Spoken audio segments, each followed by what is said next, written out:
I want to introduce him to everybody. He's Gordon Einstein.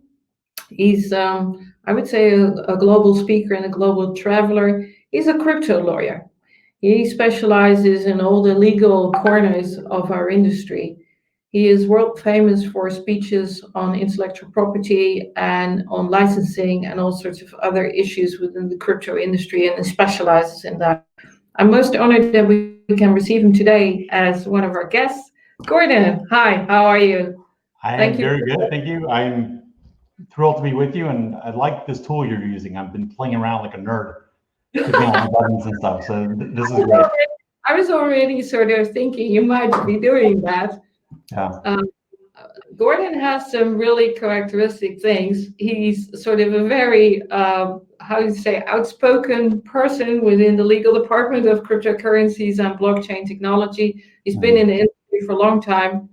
His firm is based in California in the USA, but he is for a large part of the year all over the globe, if I might say so. At least before COVID-19 you were. Yeah, in the good old days, I'm grounded. Yes. I can use it virtually anywhere, so there you go. So Gordon, today you're going to talk about software project and distributed developers, like most of us now use by being grounded, basically. It's not just the preference of being digitally distributed, which most of us were in the past already, but it's a necessity now. We can't do anything else. And in that space, people create things. There is basically the creation of intellectual property and a lot of traps that we have in the area. So I'm giving the floor to you and looking forward to what you have us to tell about that. I appreciate it. Now, let me see if I can walk the walk and share my screen. Let's see here. I'm sure I can. Oh, there it is. Share screen. And then we're going to go application window, and we're going to do this. Wow. You guys are snazzy. And feel free to jump in also and kind of guide me for time and ask questions, but I'm just going to start. So, yeah. So, you raised a great point, and actually, it's 100% true. The world, and I'll be talking about this, the world was already, when it comes to software development, distributed, international, borders collapsing, everything else. But you said something interesting there. It's now what became optional or an optimized kind of thing has now become mandatory, because in the US, you can't leave your freaking house. So, even down the block, we're distributed and decentralized. I own a cloud computing company, and my coworkers are in West Los Angeles, and I haven't seen them for months. And I'd like to see them. I just can't. So it's on one hand, we're all having a little bit of a rough time right now, but on the other hand, it's forcing efficiencies and progress that sure we're going to happen anyways, but it's making them happen, which might actually be a good thing. Because when we all cross over to the sort of virtual connected world and we get rid of the long tail of what happened before, maybe we can standardize and make this new world better. So I like the point you raised. So most of the people watching this are going to be one way or another involved in companies that have software development projects. A webinar or a conference I was just in, kind of attacked the idea that any company could possibly not be a tech company these days. Like literally every company is a tech company. If you're a farmer, if you're building a dam, whatever you're doing, there's so much technology and software involved. There's that expression, software is eating the world, that you can't help but to be involved with it. And once you achieve a certain scale, or even when you're just starting off, you're going to end up customizing software or building software. You're either going to have software built from scratch to meet your needs, or you're going to take off-the-shelf software like Salesforce, for example, and customize it, because everyone's a little bit different. Everyone needs a different tailored environment. So this thing has only become more important and more challenging. Now, when we look at software development from a legal perspective, this soap opera at least has two characters. On one hand, we have the client or the project. And from my perspective, or at least from this talk's perspective, really depends who's paying me. From my perspective and this talk's perspective, the client or the project is the hero of that soap opera. And I wouldn't say the villain, but the other character that the client or the hero of the project is working with is the developer. And you can see on the screen, I kind of made these defined terms and their caps. all kinds, or initial capitalization, just so you can clearly tell who's who in the next slides. Now, when I say developer kind of calls to mind a whole range of things, and it can be a single individual, working from their home in Ukraine. It can be a large international development company with thousands of employees and staff, and it can run the whole gamut. But the principles behind software development are consistent, and this is especially true in this new international world. So let's take an overview of sort of modern software development challenges, again, exacerbated or brought to the fore by COVID. I have some casual terms for them. One term is developer sprawl. This is the idea that this developer is no longer down the street. They're no longer some company that you have a contract with. So, if I'm in America, they're in America. These developers are international. And they themselves are decentralized, and they themselves are distributed. They can be a network of contracts and contractors and relationships. So you get this, not company you're working with, not necessarily an individual you're working with, but this amorphous cloud, this sprawl of counterparties that you're working with if you're a client or a project. That's one element. Now, this developer sprawl, these challenges are kind of interactive, or at least one leads to the next. Developer sprawl interacts directly with this sort of gig planet idea. People don't have jobs like they used to. It's not the 1940s where you spent your whole life at General Motors and then retired on a pension. It seems like these days everyone is a contractor, and everyone is a contractor to multiple clients. And to be an employee, especially with some kind of tenure, is fantastically rare. And the remote, decentralized, and distributed and international nature of this world enhances that, because it's much more difficult to have an employee that's outside of your country. I mean, are you going to set up a local entity to hire them? You're almost certainly not. You're going to contract with them directly as sort of equal parties.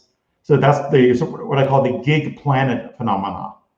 And the third main challenge facing software projects is what I refer to as code stew, which is, it's not like a nice piece of steak and you can identify that it came from this cow. And I hope I'm not offending any vegans in the audience. But if you're looking at a steak, you can assume it came from one cow. When you're looking at software code, God knows where that code came from. That code can be something that someone else wrote 10 years ago that ended up on GitHub, that got repurposed. It could be open source. It's really hard to trace the provenance of code, but it matters because code stew, it determine the ownership of code and the right to transfer ownership of that code unclear. So, it's challenging, but obviously projects are happening and people are being successful. So how do we address this? Let's dive into developer sprawl. What are the consequences of being geographically distributed? Well, it's the usual. There's language issues. And these aren't necessarily legal issues, but there's language issues. There's local custom and mores may be different depending on the countries you're in, and this can lead to communication problems. There's time zone variances. I mean, if you're in America, do you want to be up while your Ukrainian development team is up? Do they want to be up while you're up? Different countries have different legal systems. And even when the legal systems are good and fair and fast, it's hard to enforce a contractual relationship at a distance. It just is. And of course, when people are physically distant and you're not in the same physical space, there's sometimes issues with accountability and responsiveness. And again, these are not purely legal issues. Everyone involved in project management, especially software development, is aware of these, but it's good to just give a thought to what the deal is with developer sprawl.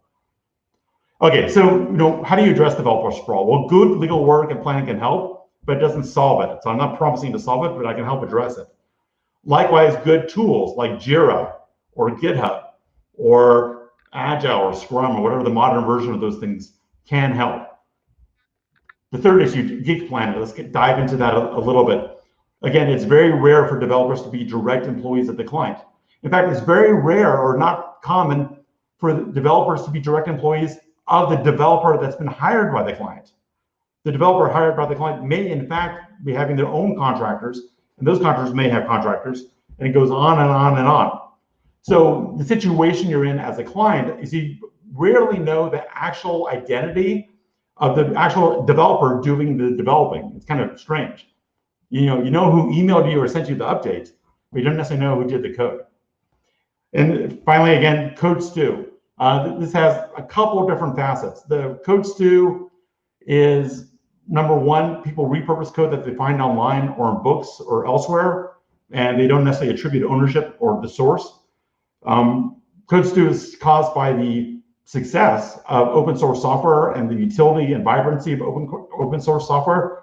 Why program from scratch, unless you're IBM, I guess, when you can borrow or take from an open source software project. What makes this complex is different open source or OSS projects have different licenses available to them. There's an MIT license, there's an Apache license, there's several, and those licenses have different provisions. There's the GPL. Those licenses have different provisions about when can you use that code, that OSS code in a commercial product. Does that code need itself to be OSS? Do you need to do attribution? No, and it's a real thing. Now, there's a different angle to code stew, which is if I'm a software developer, I don't want to code the same thing twice. So when I get a project in, like a lawyer, I'll look to see whether I did a similar project before, and my desire is to simply take what I did before, change a few lines for the new client and charge them. So developers like to reuse their own code, and it's a natural thing. It's economically efficient, and it probably actually reduces bugs because they're familiar with that code. Likewise, when a developer is developing code for our hero, the client, that developer is probably going to want to reserve the right to use that code for a future client. Well, if I'm the client and I'm paying that developer to develop custom code, do I really want that developer to basically develop that code on my dime and then sell it to someone else? Probably not, or at least I want to control that. So there's two key client agreements that are important when it comes to software development. The first key agreement is the non-disclosure agreement, or also called a confidentiality agreement. You usually refer to it as a non-disclosure agreement or an NDA. Then there's the second main agreement is the software development agreement. Now, these things can go by different names, of course, but software development agreement is a common name, and I'm going to abbreviate that in this presentation as the SDA. So let's talk about some practice tips that apply to both an NDA and also an SDA. So here's the general idea. These are important documents. You don't want to sort of develop them ad hoc for every software development project you as a client are engaging in. You want to invest the appropriate level of resources and time and thought to both these documents, developing good, tight, well-drafted, standardized forms. So you want to standardize NDA for your company, and you want to standardize SDA for your company. And how do you get the standardized if everything in life can be different? Well, when you structure these documents, and this is for the lawyers and the entrepreneurs out there, when you structure these documents, put all the generic stuff in the main document text and put all the customization into the attached exhibits, and then just incorporate those by reference. That way you can save yourself a lot of time, because every time you have a new NDA or a new SDA, you're simply changing the exhibits. You're not really changing the main agreement.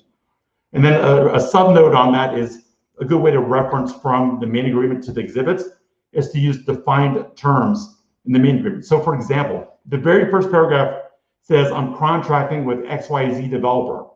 You don't want to have the whole document be XYZ developer, because then you have to search and replace everything. So you want to define XYZ developer as the developer. Then you just have to change it once when you have a new document. So that's a general drafting tip. Also, I really like document automation. Where you type in answers, fill in some forms, and then it generates a document for you. And HotDocs is a good program for doing that. Now, here's a little sneaky trick for everyone out there who's a potential client. I think most of your clients do this. I mean, most of the people watching this probably do this already. But to be clear, you don't want to be emailing a PDF for the person to print out, sign, scan, email back. That's very 2005. What you want to do is you want to use an online execution tool like a DocuSign. And then people can electronically sign these documents and you'll get them back. Of course, there's the obvious efficiencies involved in doing that. But what's neat about DocuSign and other tools is you can set the signing order. So if you have multiple parties, you can mandate that the other party has to sign first, and then it comes to you for signature. So that's a neat little thing. Also, psychologically, the recipient of agreements on DocuSign is much less likely to aggressively negotiate every term. When you email them a document, whether it's a Word document or a PDF, you're asking, kind of begging for them to make comments. You're opening yourself up to them making comments. If you send it by DocuSign, it's a little bit more of a process, and it's less likely that they're going to fight back as hard on particular terms. And so long as your documents that you're sending are reasonably fair, then it's a good result for both people. It actually just makes the whole process much more efficient. Okay, now let's talk about NDAs specifically. When do you have your developer or prospective developer sign the NDA? You want to do it right from the start. You want to say, hello, nice to meet you. I have a potential project. Before I discuss it with you, please execute this NDA, right? Because if you do it later, it becomes unclear where the dividing line is between the confidential information and the non-confidential information. So basically, when you talk to the developer first, it's like name, serial number, email address, and keep it there until you've assigned NDA. Now, NDAs are relatively short documents, 3-4 pages. You don't go crazy with your NDA. You want them to be tight, but you want them to be fair. Why fair? Why am I a lawyer saying be fair? Well, the first thing is you don't want to scare away developers, and they should be scared away by overly aggressive NDA. I've had clients I told to turn down deals because the NDA was stupid or too aggressive. So, if you want to work with someone, don't be a jerk. Send them something fair. Send them something balanced. Also, when you get too aggressive with an NDA, it may not be enforceable. It may be an unreasonable restraint on trade or something like that. So you want it to be tailored. And I guess my final tip when it comes to NDAs is don't just go online and find one and just reuse it. You want an NDA that's specifically tailored for software development. Okay, not a generic one. Generic ones are not terribly enforceable. Sorry, I didn't come to call. Okay, so there's NDAs. Now, SDAs generally. This is the key document. Your client's company's life depends on it. Because if you have holes in your software development agreement, it can be a disaster for your company, especially if it gets into intellectual property litigation. So you had the NDA before you start talking about the project, but you have the SDA before any actual work is done on the project. Before money changes hands, before the developer develops, you need a signed SDA in place. And this document, is going to be more aggressive because it has to be to protect the client than the NDA. So that's SDAs in general. Now, I can't go over every facet of SDAs, of course, but here's some key issues to pay attention to. Really key is who owns the work product that the developer is developing. Keep in mind that if a developer is not, at least under US law, if a developer is not your employee, if it's a contractor, for example, okay, everything they do belongs to them, but even if you pay them to do it, okay, there's something called the work for hire doctrine.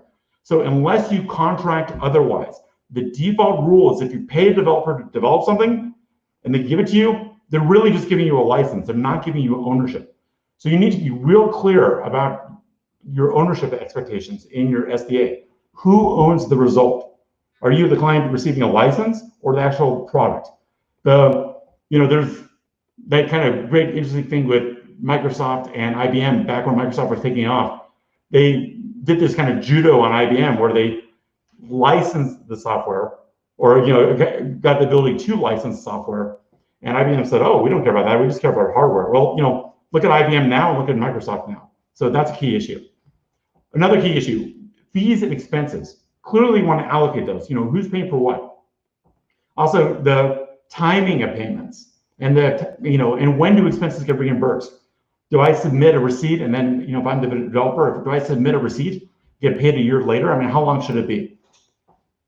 You also want testing and acceptance of the software.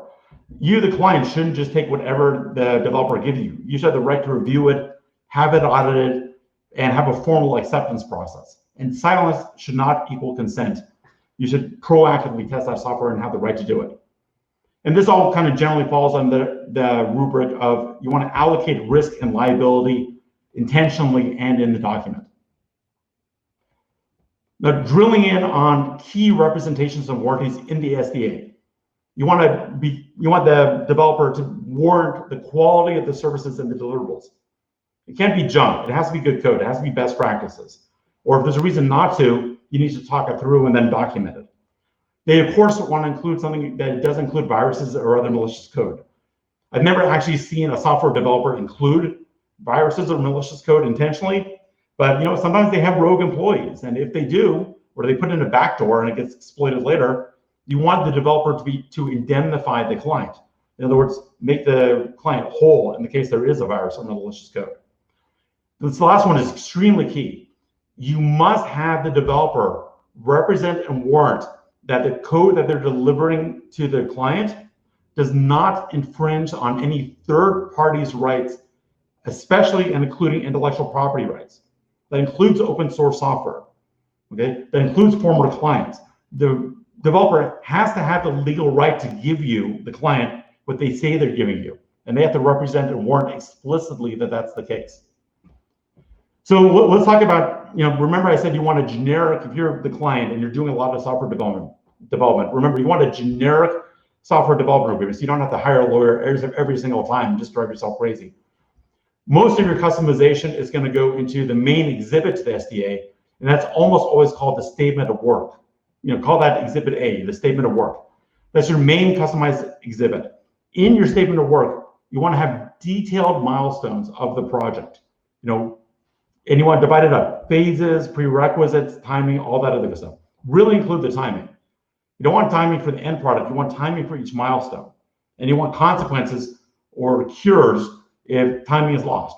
And sometimes timing should be lost. If the developer finds something legitimate, brings an opportunity to make it better to the client, and the client wants things to be better, sometimes it may take more time, but that's okay. You just need a written way of managing that. And that kind of leads to the next point.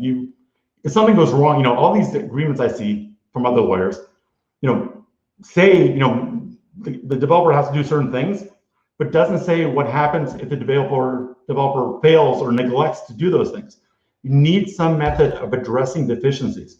You need notice. You need cure. You need what happens if the developer doesn't fix it in time. You need dispute resolution. It really matters, especially if what the developer is developing is the key business proposition of your company.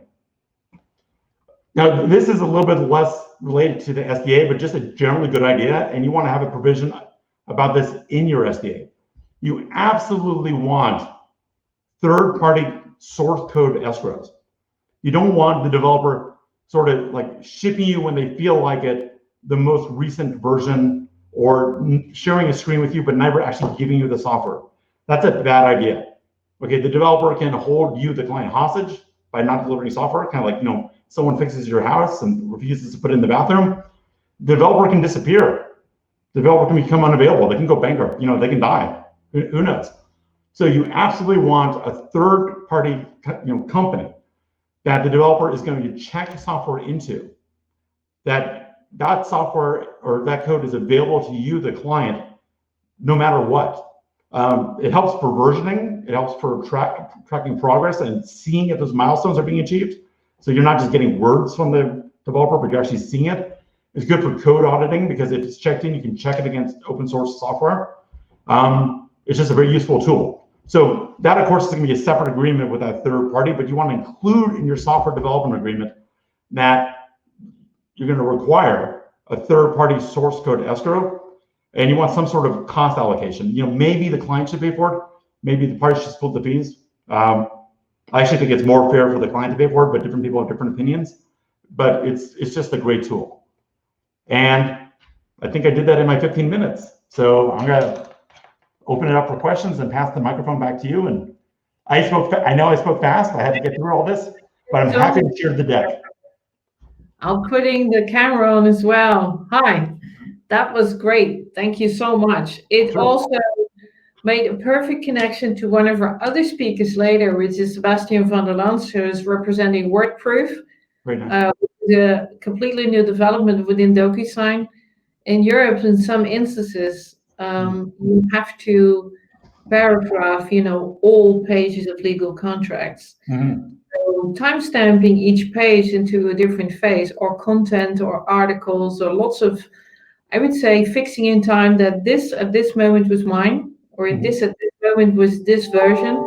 We of course have to, some things like how would you spell that?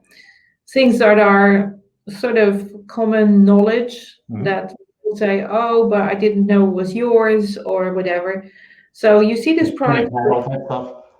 Sorry? Like chain of title / origin, right? You're putting everyone on, I guess I call it constructive notice. They don't have an excuse for not knowing anymore. Yes. Right?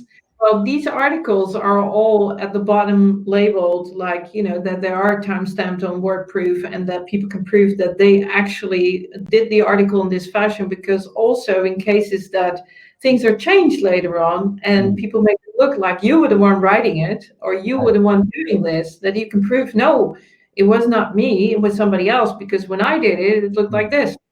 So it's a great link to what WordProof has been doing in the past already. It's an operational piece of software.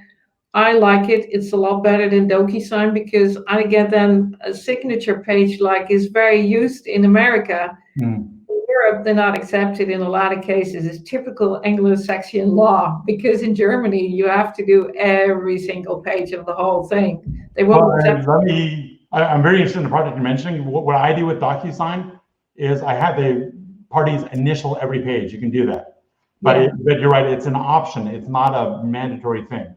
So no. I always make it so my client signs last, and I always make it so both parties initial every page. Yeah.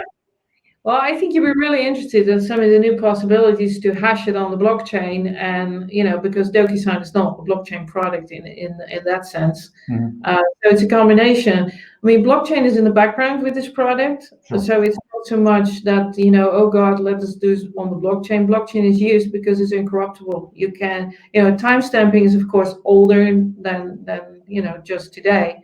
It's one of the origins of Bitcoin as such, that we knew timestamping is integrated in that. But I think it was remarkable that you were just going into the direction of DocuSign. I didn't know that. The other main thing that I wanted to ask you about, what happens if you put an NDA out and it's ignored? I mean, you go to court, but in a lot of cases, how do you prove it's been violated? Well, the last thing you want to do, you don't want to go to court, okay, in general. That's what I say. What should you be watching out for? What should it basically be stored, lack of a better explanation, to avoid you getting there? Well, so I'm going to say this from the client's perspective. NDAs are useful not just to enforce non-disclosure on the developer or prospective developer. You can use it strategically to send it to the developers' connections, clients, whatever. Say, you are now informed that this developer has signed this NDA. We have reason to believe that this developer is violating it by using our intellectual property. You don't want to say this casually. You want to do it because you know it. Okay? If you participate in this breach of contract, we're going to hold you liable also. Okay? Pardon my French, that will cause a shitstorm for the developer. This is like a nuke. You really don't want to use this, but if they're, going rogue with the software you paid for, have at it. I've done this. Okay. Dear third party, you are now inducing a breach of contract. Okay. You're going to be subject to damages. And, usually the clients have deeper pockets than the developers.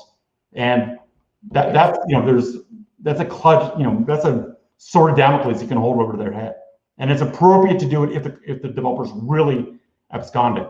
Also, almost every NDA has specific language in there that says both parties recognize that irreconcilable harm can happen if the receiving party discloses this information.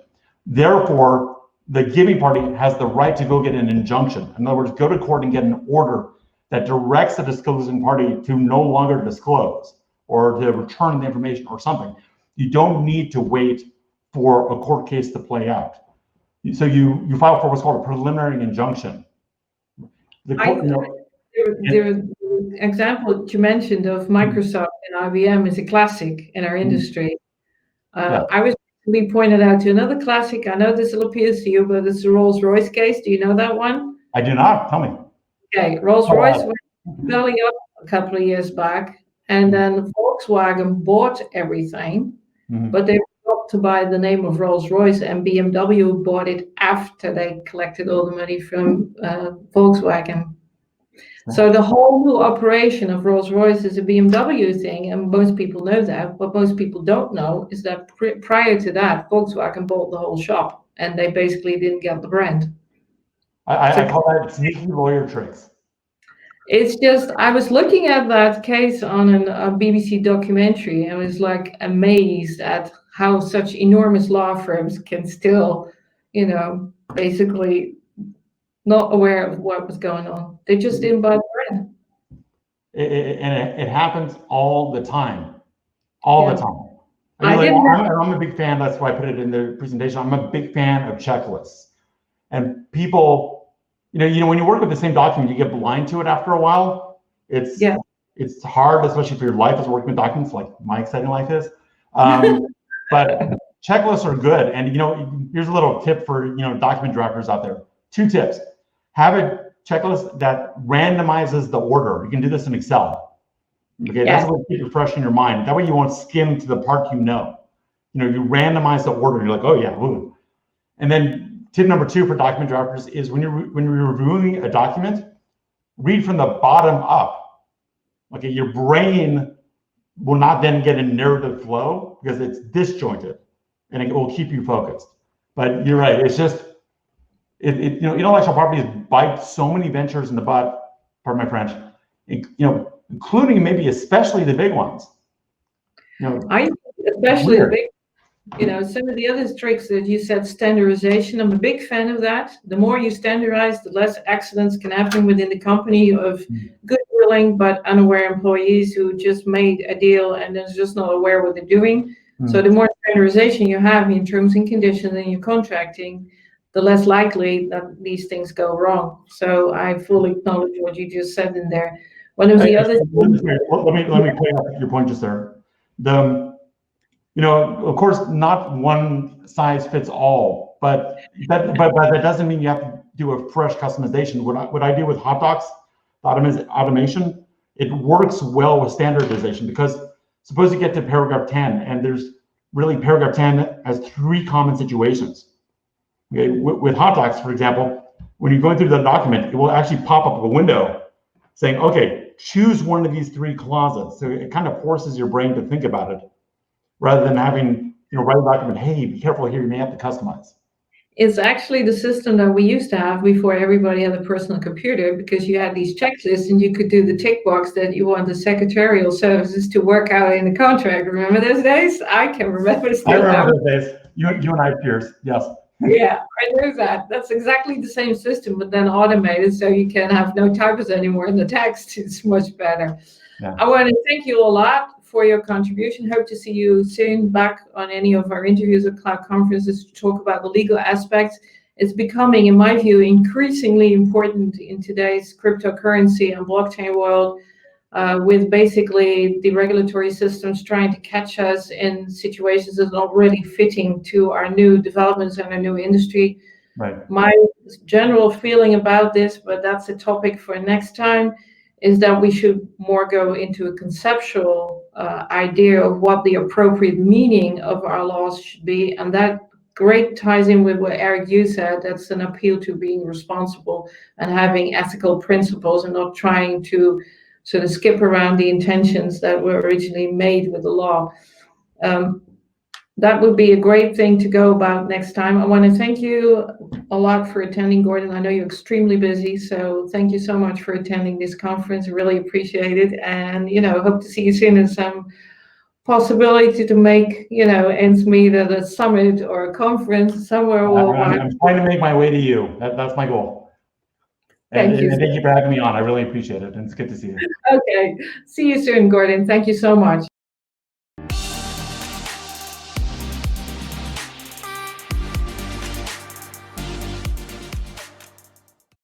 Welcome to the Lightman Report. Every financial crisis is both a challenge and an opportunity for crypto. Need only real-time tracking, security, no single point of failure, and you consider the size of gaming and online gaming. Let me go to the